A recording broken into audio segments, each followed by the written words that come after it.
Bem, gente, então hoje nós vamos fazer uma nova, né? Vamos procurar essas pessoas que estão desaparecidas do Brasil. Deixa eu ajeitar aqui, tá?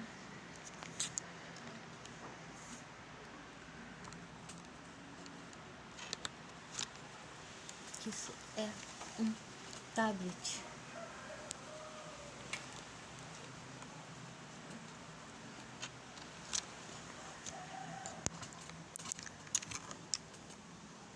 Sim, então vamos fazer as conjecturas de hoje, né? Então, hoje nós vamos falar sobre essa moça que está desaparecida, que é a Cristiane, tá bom, gente?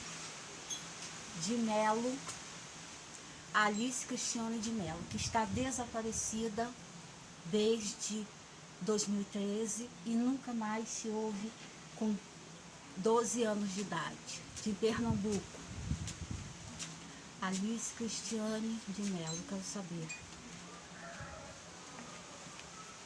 Há dinheiro envolvido, uma personalidade, muitos obstáculos, amizades que trouxeram esse fim a ela, tá? Essa situação foi imposta por amizades. Não sinto que ela esteja viva. Tá? Alguma coisa relacionada a dívidas que trouxeram movimentos fatais a Alice Cristiane de Melo, de Pernambuco, tá bom? E agora nós vamos falar sobre, né,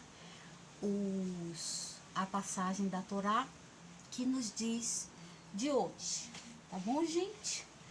A passagem da Torá que fala de Elias.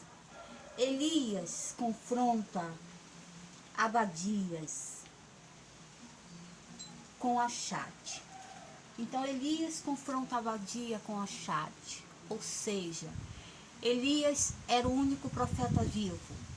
Existiam 400 profetas que estavam nas cavernas e Elias era o único vivo. Abadias então encontra ele e diz: Elias, você está feliz pelo que você fez? Destruiu Israel? E ele disse: você, Abadias, está feliz por ter se vendido a Baal? Está bem por ter se vendido a Baal? Pelas suas iniquidades? E aí Elias falou: eu sou o profeta. Me dê um boi, 2 bois. Eu vou queimar um e queimar o outro. E na queima do boi um e do boi outro, nós veremos quem está com Deus. Do espírito de Jezabel ali, Baal era muito cultuado, existiam 400 profetas. Todos os profetas que predestinaram antes da antecedência à volta do Messias estavam mortos, só sobrou Elias. E Elias fez uma fogueira e lá Abadias queimou o boi e o boi não conseguia se consumir. E Abadias pegou 3 jarros de água, depositou, juntou 3 montes, juntou 12 montes de pedra, fez um altar ao Senhor ali mesmo, pegou o boi, botou lá para a oblação, com água escorrendo, molhando as pedras. Seria impossível o boi pegar fogo. Mas o boi se consumiu rapidamente no fogo. E Abadias disse, e Elias disse: o eterno Deus de Abraão, de Isaac e de Israel. E Abadias estava por intercessão de Jacó, né, gente? Descendência de Jacó. Então, nós podemos ver o poder dos profetas, que eles são muitas vezes imputados a fazer as coisas como tem que ser, fazer as coisas acontecerem, não porque eles querem. E assim todo mundo rendeu glórias a Deus de Abraão, Isaac e Jacó, que era o Deus de Elias. Era impossível esse boi ser consumido, e ele foi consumido, mesmo com aquela quantidade de água e toda que estava ali. Então nós podemos entender que o poder de Deus e o poder dos profetas sempre será provado em todos os tempos. Muitos dirão, é um passe de mágica, mas outros dirão, é a parte do Senhor.